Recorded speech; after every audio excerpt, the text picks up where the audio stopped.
la nation de ce matin et qui donc parle du président Patrice Talon qui félicite son homologue du Nigeria. Je n'ai pas eu le temps de saluer donc mes analystes sur ce plateau. Laurent Roland-Tonekes, bonjour. Maurice Lagua, bonjour. Bonjour à mes téléspectateurs. Bonjour Adrien Tchomakou. Bonjour Maurice Lagua, bonjour chers téléspectatrices et téléspectateurs d'Eden TV. D'accord. Donc à la une du quotidien La Nation, déjà, il y a une très bonne nouvelle avec 377 milliards de francs CFA pour soutenir le programme d'action du gouvernement 2021-2026. Votre appréciation, Adrien Tchomakou?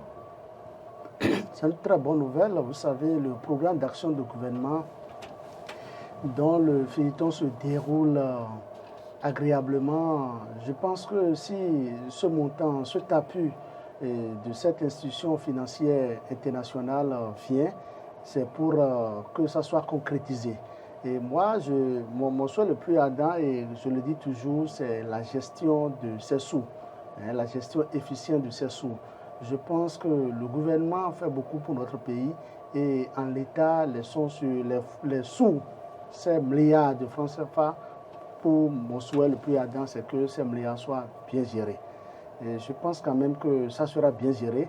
Une chose est claire, beaucoup de choses se font dans mon pays et le PAG est en train de se dérouler dans presque tous les plans. Nous voyons les grandes œuvres, les réalisations de part et d'autre. Et ce que le peuple béninois attend le plus, pour ce qui me concerne, et je le souhaite vivement, c'est de voir la deuxième phase de l'asphaltage. L'asphaltage, parce que vous savez, quand je prends le sud du Bénin, nous sommes souvent frappés par l'inondation. Et qu'on veuille ou pas, l'asphaltage vient d'une manière ou d'une autre je ne dirais pas mettre fin à des endroits donnés, mais régler d'une manière ou d'une autre les problèmes de l'inondation. Bon. Donc je pense que beaucoup de choses se font et que ça se fasse, c'est mon vœu le plus cher. Donc on entend une caisse 377 milliards de francs CFA pour soutenir le PAG. Donc quand même ça donne du souffle à ce grand projet. Quelle est votre appréciation de cette information? Je crois qu'il y avait eu le PAG 1 et maintenant le PAG 2. Et donc, dans les faits, on s'est rendu compte que le PAG 2 n'était pas venu complètement à terme avant qu'on engage avec le second mandat de Patrice Talon. Ce qui a fait que les travaux en cours pour le PAG 1 ont été associés aux travaux pour le PAG 2, bien évidemment. Donc, un certain nombre de choses à faire. Et quand on regarde, et puis le PAG de Patrice Talon, PAG 1 et le PAG 2, quand on est béninois patriote, je crois qu'on doit pouvoir se réjouir de la vision qu'a le chef de l'État et son gouvernement. Et donc, je pense fondamentalement que oui, le Bénin seul ne pourra pas faire tout ce qui avait été, tout ce qui a été prévu dans le PAG, au-delà de ce qu'on ne veut plus tendre la main, se montrer comme des mendiants comme par le passé. C'est qu'il y a de ces soutiens qu'on doit pouvoir espérer, sur lesquels on peut compter. Donc, je crois que ce soutien vient à point nommé et ça donne du souffle, en tout cas à l'exécution des travaux, des ambitions du gouvernement contenues dans le PAG2, on ne peut que s'en réjouir. Et comme l'a dit Adrien Tchomakou, c'est déjà que les fonds qui sont alloués, certainement les fonds sont alloués à des secteurs précis, bien évidemment, que ces fonds aillent véritablement vers ces secteurs, que les fonds ne soient pas détournés vers d'autres secteurs, bien évidemment. Il a parlé de l'inondation, d'accord. Mais il y a beaucoup de chantiers sur lesquels il faut véritablement agir le plus tôt possible pour permettre aux Béninois, en tout cas, faciliter la circulation des personnes et des biens, bien évidemment, mais aussi permettre les bonnes conditions de travail et de vie des citoyens. Je crois qu'en l'État, on doit se réjouir de ce qui se passe maintenant et espérer que même d'autres appuis viennent pour le gouvernement pour mener à bien sa politique, bien évidemment. Parce que quand Patrice Talon construit les routes, ce n'est pas pour les Nigériens, ce n'est pas pour les Togolais, ce n'est pas pour les Burkinabés, c'est pour les Béninois. Et quand il éclaire nos voies, bien évidemment, quand il décide de construire des infrastructures dignes du nom en essayant d'améliorer le visage économique de notre pays, ce n'est pas pour les Nigériens, ce n'est pas pour les Togolais, c'est pour les Béninois. C'est vrai qu'on a peut-être, les gens auront peut-être des choses à redire sur la question, mais je pense que sincèrement, il faut se réjouir de ce qui se fait et souhaiter que les gens fassent le travail dans la transparence et que les fonds soient véritablement utilisés pour les objectifs pour lesquels ils ont été assignés. Et puis, du côté du Nigeria, on sait désormais que C'est bien sûr le président Bola Tinubu qui a été élu. Le Patrice Talon, notre président, n'a pas manqué de le féliciter sur sa page Facebook. La Nation en parle, d'autres journaux en ont donc parlé, même si du côté du Nigeria, les opposants sont en train de crier pour dire qu'ils vont saisir la cour parce que le scrutin a été émaillé de fraude. Le président de la République a quand même béninois a quand même félicité déjà celui qui a été proclamé élu Laurent Antonin. Oui, j'ai lu le message du chef de l'État à l'endroit de son désormais collègue chef d'État, bien évidemment. Oui, d'ailleurs, même quand vous regardez un peu le parcours de Bola, de tout Tinubu aujourd'hui, c'est que Tinubu est pratiquement un prototype, en tout cas pareil à Patrice Talon, qui a été dans les coulisses, qui a fait les plus grands hommes de ce pays, bien évidemment, et qui a cédé pour pouvoir en 2016. Et Bola aussi a fait la même chose pratiquement du côté de Nigeria, a été le seul grand mécène des acteurs politiques du côté de Nigeria, a été celui-là qui désignait beaucoup plus les têtes de pont à Lagos, bien évidemment, et qui a été même le parrain de Buhari, bien évidemment. Et donc, il vient aux affaires. Donc, pratiquement, c'est deux parcours qui, peu ou prou, se ressemblent dans une certaine mesure. Et je comprends bien quelle pourrait être la fierté du chef d'État béninois de voir quelqu'un qui a eu pratiquement un parcours similaire au sien et être élu du côté Nigeria. D'ailleurs, quand on sait aussi qu'avec Buhari, le Bénin avait connu des situations assez difficiles, notamment la fermeture des frontières, absolument, bien évidemment. Et ça, il faut préciser que même si Bola Tinubu a été le parrain de Buhari, sur des questions essentielles, ils ne s'entendaient pas. Et Bola a été clair, en venant au pouvoir, en accédant au pouvoir, c'est de corriger les insuffisances de Buhari. Je crois que le chef de l'État béninois, le chef d'État nigériens pourront s'entendre, étant donné qu'ils ont des parcours peu ou prou similaires. Je crois qu'ils s'entendront pour le mieux, pour l'intérêt des peuples nigériens et des peuples béninois. Est-ce que l'heure a sonné pour les hommes d'affaires d'accéder au pouvoir dans la sous-région, Adrien Tchibankou? Vous savez, d'abord, je voudrais féliciter, tout comme le chef de l'État l'a fait, le tout nouveau président élu. Je veux parler de Bola, qui a été élu. Et c'est vrai, il y a des recours et ça se passe. Homologue. Vous dites? C'est votre homologue, c'est pourquoi vous le félicitez. Et les chefs d'État, même si l'investiture n'a pas encore eu lieu, une chose est claire, il a été élu et c'est à ce titre que Patrice Talon, chef de l'État béninois, l'a félicité. Et c'est à ce titre que vous le félicitez aussi. S'il te plaît.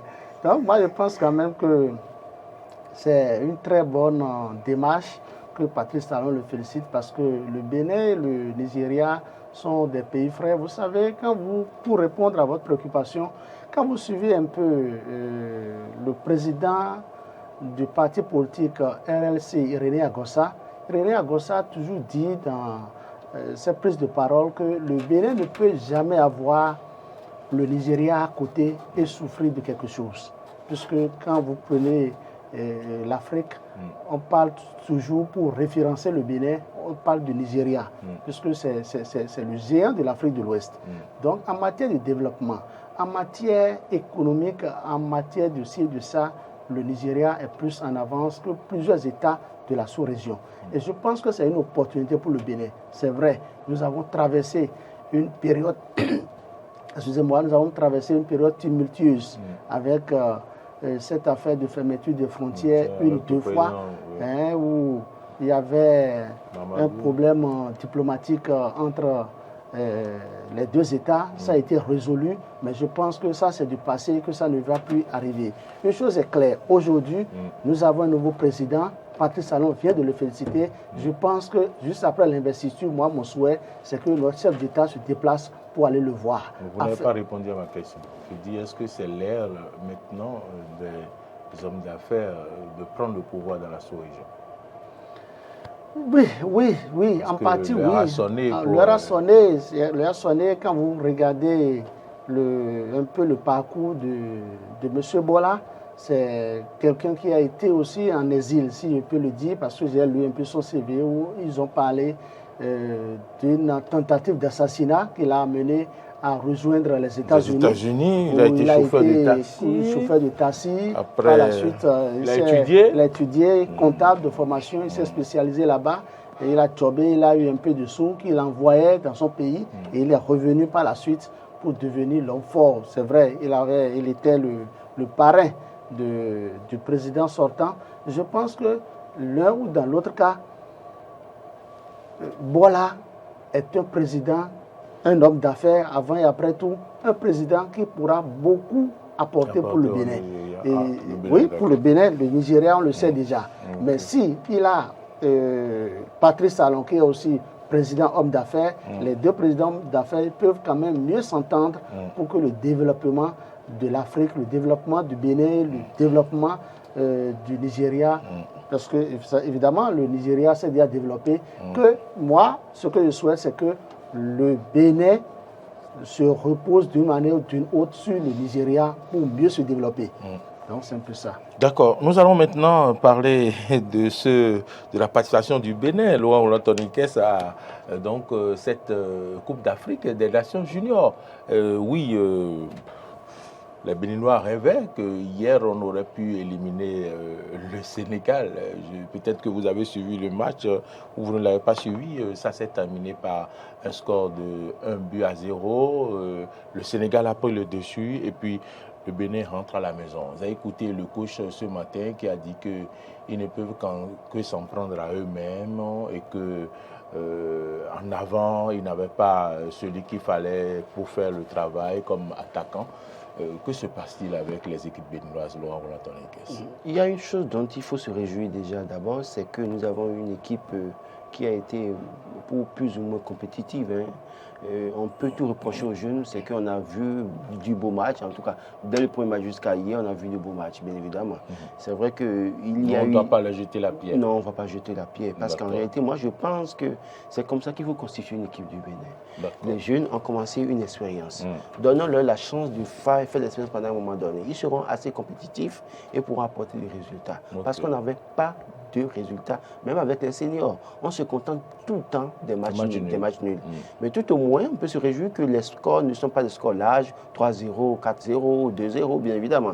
Déjà. Et on a vu que le dernier match contre de le poule, Sénégal, match de poule, le dernier match de contre poule, la Zambie, contre la Zambie, oui, mais c'est qu'ils ont été battus 1-0, bien évidemment. C'était pas face à la Gambie, je crois. La Gambie, oui. La Gambie, d'accord. Oui. Et ils ont été battus 1-0, mais on a vu ce qu'ils ont produit comme jeu. Hier aussi, c'est vrai qu'ils ont été battus, mais je peux me réjouir de ce qu'au moins, si on continue à travailler avec ces jeunes-là et que ces jeunes participent à des compétitions, on peut leur donner l'expérience de sorte que demain, ils soient denses.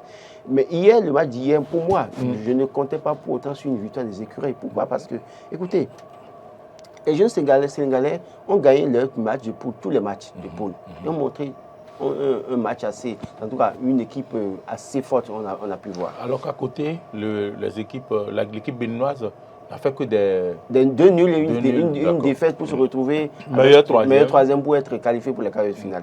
Mais il y a aussi d'autres facteurs dont il faut tenir compte. Le Sénégal a gagné la CAN et le CHAN en 2022. C'est une pression pour ces jeunes-là qui doivent nécessairement se battre pour aller chercher aussi le trophée, pour montrer à leurs seniors qu'ils sont aussi engagés. Oui. Et n'oubliez pas qu'en 2019, le Bénin ayant cumulé des matchs nuls en match de poule, s'est finalement retrouvé en huitième de finale. En huitième de finale face au Maroc, a battu le Maroc. Oui, c'est ça. Voilà. Et puis, c'est ça que je voulais que vous rappeliez qu'on a battu le Maroc. Non, mais on a vu comment le match ça a été. Ziyech avec Ziyech. Ça n'a pas été pourtant facile. Vous êtes d'accord avec moi que ça a été. On s'est contenté du nul jusqu'à la fin. Oui, je suis d'accord. Vous voyez. Mais on était au quart de finale. Et donc, en quart de finale, on a été battu par le Sénégal. Oui. Et c'est aussi un élément. Vous savez que je savais que ça allait se reproduire. Donc, c'était aussi un élément de taille pour ces jeunes Sénégalais, de montrer aussi que si les seniors ont fait, nous aussi, on peut le faire. Parce qu'en réalité, il y a toute une nation qui les suit. Oui. Il y a une histoire, il y a des résultats qui doivent pouvoir être des éléments de motivation pour eux. Mais les nôtres, quels sont les éléments de motivation? La seule chose qu'ils pouvaient avoir dans la réalité, c'est que d'avoir un esprit de revanche pour dire, vos seniors ont battu nos seniors en 2019, nous autres, nous devons vous battre. On vient pour vous battre. Mais pour autant, est-ce qu'ils ont des éléments? Est-ce qu'ils ont de l'expérience pour autant? Moi, je pense qu'au-delà de tout, on ne va pas leur jeter la pierre. Je fais partie de ceux qui pensent que ceux qui sont au niveau du senior, des seniors qui n'ont plus de compétition dans les jambes, il faut les estiper des rangs en même temps et continuer à constituer une équipe avec ces jeunes-là pour pouvoir permettre. Parce qu'on peut avoir autant de défaites en 2023. Mais l'essentiel pour moi, en ayant des défaites, les gens auront de l'expérience. Déjà qu'en 2024, on peut espérer commencer par avoir des victoires. Sinon, que vous regardez toutes les équipes du Bénin, depuis qu'ils participent à la CAN, bien évidemment, jusqu'en 2019, on voit que on se contente du nul. On est en train de faire des calculs de papier pour dire, mais si le Bénin gagne 1-0, ou si le Bénin a match l'autre a battu, le Nigeria a battu telle équipe-là, on se qualifié. On se contentait de ça. Mais je pense qu'il faut maintenant préparer les jeunes. Je l'ai toujours dit. Les jeunes Sénégalais comme Sadio Mané, on les a éduqués ensemble. Ils ont été formés ensemble. D'ailleurs, même, nous avons un Béninois qui est tout le temps dans les... en tout cas, le starting block. Non, qui est toujours avec Sadio Mané, qui a été formé avec lui, bien évidemment. Vous parlez de Azampo, Désiré. Oui, voilà. Donc, ils ont été formés, ces jeunes du Sénégal ont été formés ensemble à un moment donné. Et à un moment donné, ils ont eu l'expérience. Ils ont continué à jouer ensemble. Et on voit les résultats. Et ça a payé. Bien évidemment. Donc, je pense qu'aujourd'hui, c'est la même chose qu'il faut faire avec le Bénin. Il ne suffit pas d'aller chercher. Il faut que le Gernot, le nouvel entraîneur, ne nous dise pas... Comment vous l'appelez? Gernot, vous l'appelez. N'hésitez pas. C'est vrai. Ah, ben vous ne faites pas ça. C'est Gernot Rohr. Gernot Rohr. Moi, je pense que fondamentalement, il a un devoir, il travaille en fait. C'est de voir au plan national. Et je ne sais pas quel est le cahier de charge. Mais il ne faut pas qu'on nous dise qu'il est allé en Europe pour chercher des joueurs. Et qu'on cherche des joueurs sans compétition ou bien des gens qui sont dans les clubs de quartier ou d'arrondissement en Europe. Ce serait faire du mal encore au peuple béninois. Les gens prennent des gens de sous pour entretenir l'équipe. Et maintenant, on amène des gens, ils viennent au stade, ils sont battus. Ils rendent encore malades les gens. Ça fait deux problèmes à la fois. Je pense qu'on peut dispenser le peuple béninois de ça. D'accord. Adrien Tchouamakou, hier quand même, c'était une occasion pour les Béninois de venger leur aîné qui a été battu au même stade d'une compétition à la Coupe d'Afrique des Nations seniors. Quart de finale, on a été éliminé par le Sénégal en 2019. Et hier encore, les petits frères, les Lionceaux, nous ont éliminés à Caen. À quand cette possibilité donc de faire plaisir au peuple béninois par nos équipes de football? Mauril, vous savez, c'est quand les écureuils sont devenus guépards que moi, Adrien Tchouamakou, j'ai repris, j'ai dit bon, je vais quand même les suivre un peu pour voir ce que ça va donner. Sinon, depuis un bon moment, pour ne pas dire depuis quelques années, moi je ne suis plus les matchs des écureuils. Parce qu'il s'appelle écureuil, parce qu'il s'appelait écureuil. C'est-à-dire, quand tu suis. C'est le nom de l'équipe qui joue ou bien ce sont les joueurs qui jouent sur le terrain? Écoutez, ce que je dis, avant. Les Scorpions ont battu les Guépards, ou bien je crois, il y a une équipe Scorpion qui a battu. Ce que je veux dire, ce n'est pas à faire d'écureuil, à faire des trucs là. C'est quand ils ont changé de nom que moi j'ai dit, bon, je vais voir ce que ça va donner. D'accord. Vous comprenez, monsieur? Vous voulez voir ce que ça va donner? Parce qu'il y a eu un changement. Il y a un changement de nom. Vous aimez les changements? Oui. D'accord. En réalité, avant, quand nous suivons, c'est toujours la défaite. Ces écureuils nous apportent toujours la défaite.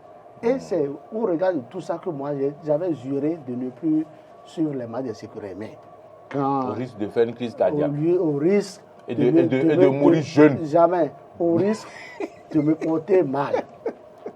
Et là, j'ai suivi hier une prestation que je peux qualifier de très bonne prestation, même si les Guépards n'ont pas remporté. Mais on n'a pas d'attaquant. Une équipe sans attaquant est comme une maison sans porte. Je pense que ça va venir. C'est petit à petit. Et écoutez, mais la prestation qui a été faite hier, moi je pense que si ça se faisait avant, on pouvait déjà dépasser une étape donnée. C'est vrai. Nous avons été éliminés en quart de finale. Mais je dis, on pouvait mieux faire. Et c'est l'occasion pour moi, je le dis toujours, je l'ai toujours dit, quand on parlait des écureuils, il est souhaitable que le gouvernement investisse davantage dans d'autres disciplines sportives que de toujours engloutir des millions, voire des milliards dans le football. Parce que vous savez, nos athlètes brillent à l'étranger. La dame Yarigou, mais elle nous amène toujours des trophées, des médailles. Mais pourquoi ne pas encourager, par exemple, cette discipline sportive, l'athlétisme.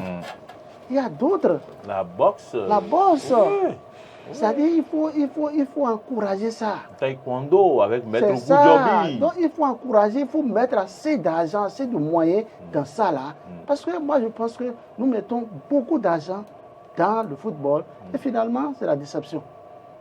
Moi ça me met très mal à l'aise. Parce que quand vous faites le point, quand vous avez eu la chance de vous rapprocher des financiers qui s'occupent de cette discipline et ils vous parlent, non, les autres disciplines, pourquoi? vous allez couler les larmes. Ah oui. Alors qu'en matière de football, c'est des centaines de millions. Donc, une chose est claire, la défaite est consommée, ils vont se remettre en cause et le plus important, c'est de ne pas attendre les derniers jours pour reprendre, pour se préparer. La préparation, c'est maintenant. Il faut qu'ils commencent par se préparer. Avez-vous d'espoir en ce qui concerne le nouveau coach, le nouveau sélectionneur? Il a fait ses preuves au Nigeria. Et je pense qu'il pourra donner beaucoup pour le Bénin. Parce que quand vous regardez dans le rétroviseur, c'est qu'il a contribué d'une manière ou d'une autre à l'ascension de l'équipe nigériane. Donc, je pense que ceux qui sont allés, ceux qui lui ont fait appel, ceux qui lui ont fait confiance n'ont pas tort. Et on peut toujours compter sur lui. On peut le laisser faire ses preuves d'abord avant d'apprécier, avant de dire qu'ils ont tort ou pas, non? On peut l'expérimenter et je pense que l'expérience a commencé. C'est vrai, c'est une question d'une semaine ou de 2 semaines avant que cette affaire ne commence, mais on peut compter sur lui. Laurent, peut-on compter sur l'entraîneur Raw? Je ne veux pas m'attarder sur Gernot Raw. Comment? Je ne veux pas m'attarder sur les résultats de. Je ne veux pas m'attarder sur les résultats du nouvel entraîneur. En fait, c'est un Allemand, c'est ça, non? C'est un franco-allemand. Un franco-allemand. Vous êtes mieux placé pour savoir comment l'appeler quand même. Pourquoi? J'ai pas fait l'allemand, moi. De toute façon, je pense que quand on ne va pas s'attarder sur les performances passées de Gernot, parce que je pense sincèrement, si on doit s'inspirer de ce qu'il a eu comme résultat par le passé, je me pose la question de savoir quels sont les facteurs qui ont milité en la faveur de Gernot. Et ça, c'est moi qui le dis, je l'assume. Parce que quand vous regardez les statistiques, on va peut-être pas en parler sur peut-être qu'on aura une occasion de parler des statistiques de Gernot au plan africain. Ce n'est pas qu'avec le Nigeria, au plan africain. Voir ces résultats pour voir qu'est-ce qui a milité en sa faveur, qu'est-ce qui a motivé pour qu'on aille le chercher. Toujours est-il que je pense que fondamentalement, au-delà de la tête de l'entraîneur, je crois qu'il faut constituer une équipe pépinière sur laquelle il faut se baser pour la suite. C'est très important et c'est le plus important. Donc on souhaite bonne chance à Gernot Raw et pour qu'il puisse réussir sa mission, c'est ça. Je pense quand même qu'on peut s'en arrêter là. 8h37 minutes, sauf si vous tenez à aborder un sujet particulier parmi donc, le décrypage que nous avons eu à faire. Voilà. C'est pas trop. Hein. Il y a le journal Fraternité de ce jour qui a mis en manchette des faux recrutements. Oui, en ligne. Vous savez, les Anacos dévalisent en toute quiétude. Les gens ont besoin d'être recrutés. Les gens sont au chômage. Donc, tout ce qu'on leur offre est la bienvenue. Et surtout quand c'est en ligne, ils pensent que c'est crédible, en fait. Malheureusement, pourquoi vous en faites cas ce matin? Oui, Fraternité, le journal de Ménotin en fait cas parce que ce qui se passe est déplorable. On sait bien que des gens ont besoin d'emploi. Des gens veulent trouver affaire. Et les arnaqueurs, des escrocs voyous agissent malheureusement sur ce facteur de recrutement. C'est-à-dire, ils mettent en ligne, vous savez, personne ne voudra vous recruter et vous demander de payer des frais de dossier. Il faut que ça soit clair dans la tête des uns et des autres. On ne peut jamais. On te dit, tu sais que tu cherches un emploi. Mais on te dit de venir déposer ton dossier. Au même moment qu'on te dit d'amener le dossier qui est constitué de CV, diplôme et photo d'identité, on te réclame encore de l'argent. Les frais de dépôt de dossier, là. Quel frais de dépôt de dossier? C'est eux que vous voulez passer? Même au niveau de l'État. Frais d'étude de dossier. Écoutez, Récépissé. quand On il achète s'agit... Vous payez au trésor. Au trésor. non. Écoutez, Frais d'étude de dossier. ça c'est de l'anac, c'est de l'escroquerie. Il faut que je vous l'explique. Pour l'État Vous, aussi. Maureen, Pour l'État aussi. l'État, non, pas pour l'État. Ah. Écoutez, Mais l'État réclame de l'argent aussi. l'État, c'est le secteur public. D'accord. Et le secteur public, on sait que quand il s'agit du secteur public, c'est souvent un concours au plan national. Donc, il faut payer et des surveillants, et il faut payer des papiers, il faut faire ci, il faut faire ça. Hein, il faut des surveillants, il faut beaucoup de choses. Mais quand c'est le secteur privé. Le secteur privé, vous et moi. Surtout qui lance un recrutement en ligne. C'est ça, un recrutement en ligne. Qui demande de Si l'argent. par exemple, je suis à 100% sûr, écoutez bien, je ne dis même pas 99%, 100% sûr que Eden TV, si vous voulez faire du recrutement, parce que je connais des professionnels des médias qui sont recrutés ici à Eden TV, et ce n'est pas vous, Maureen, ni Roland, ce n'est pas vous qui allez me dire le contraire. Vous ne pouvez pas me dire qu'au moment où on voulait vous recruter, et que vous avez déposé votre dossier ici à Eden TV, je vais parler on vous a demandé des frais de dossier. Ne serait-ce que 20 000, 25 000, 30 000, 50 000. C'est faux. Quand on vous demande un frais de dossier dans le secteur public, dites-vous Dans le secteur privé, dites-vous dans le secteur privé. il faut faire marche arrière. Faites d'abord marche en arrière et réfléchissez, allez vérifier. Passez par tous les moyens, mais s'il faut mettre à contribution la police. D'accord. Le secteur privé, on n'a pas besoin de payer des frais d'études de dossier pour le secteur privé. C'est l'employeur, celui qui veut te recruter, qui prend ça en charge, qui voit ta qualité. Et il faut le dire, c'est souvent très très rare que des gens procèdent à des recrutements directs. Si on doit procéder à un recrutement direct, ça veut dire qu'on s'assure, je parle bien sûr du secteur privé, du secteur privé, on s'assure que l'intéressé a une compétence avérée. Il est déjà observé, on le voit faire, on le voit déjà à l'œuvre. Et c'est, disons, quelque chose de débauchage. Les gens font du débauchage. Mais tu vas déposer ton dossier ou bien on lance un avis de recrutement dans le secteur privé, on vous dit dépôt de dossier, frais de dossier 5 000, frais de dossier 10 000. Attention, puisque nous sommes dans une planète aujourd'hui où en Afrique, ou au Bénin, où les Caïmans opèrent.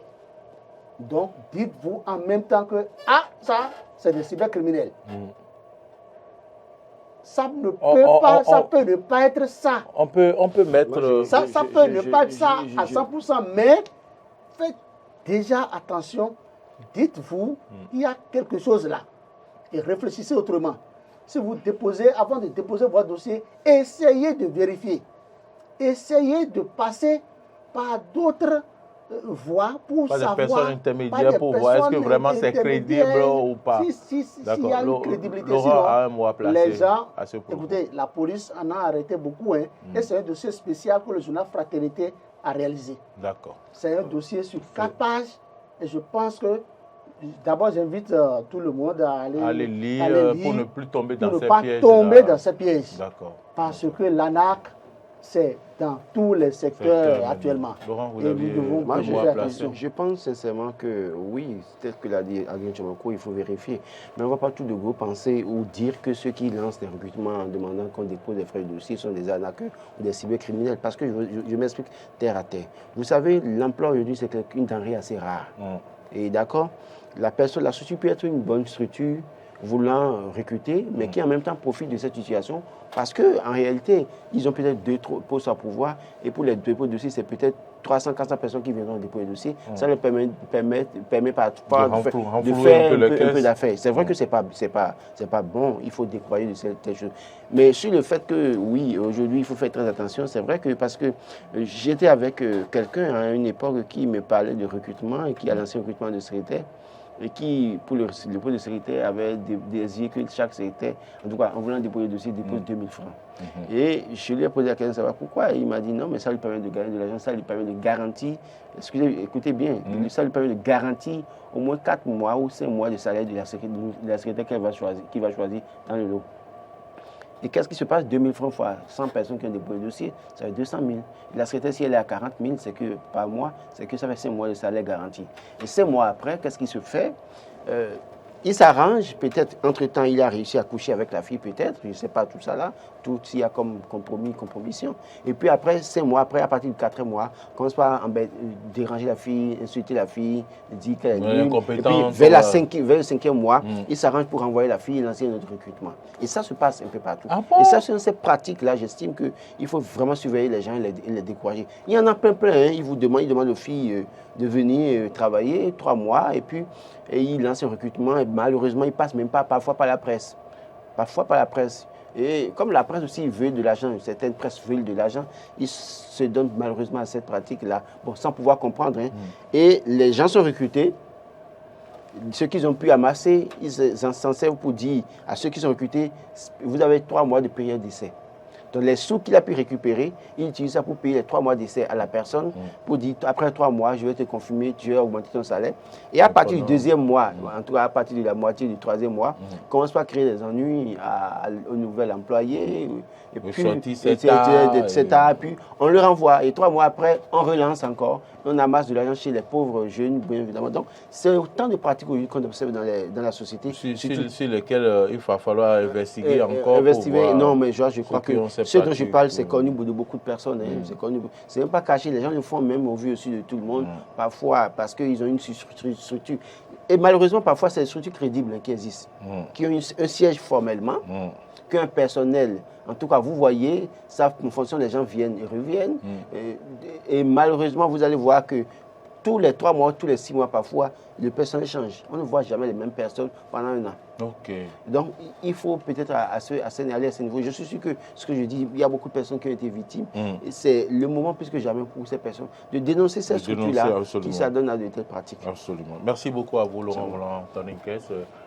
Adrien Chemankou, merci à vous. Merci. Et aujourd'hui, votre rédaction sera un peu animée parce que vous allez recevoir de la visite. Tout à fait, il y a le porte-parole du gouvernement qui sera en fraternité à 10h. À 10h. Donc, je pense qu'un accueil chaleureux lui sera réservé avec toute sa délégation. Chaleureux, il faut lui poser des questions chaleureuses aussi. Tout à fait, nous sommes préparés pour... D'accord, très bien. Le vendredi passé, il était dans vos locaux. Oui, tout à fait. Vous ne lui avez pas fait cadeau? Ça fait quand même beaucoup de bruit, beaucoup de boucan sur les réseaux sociaux. Voilà, le week-end s'amorce doucement. Oui, la semaine commence, ça finit toujours. Oui, absolument.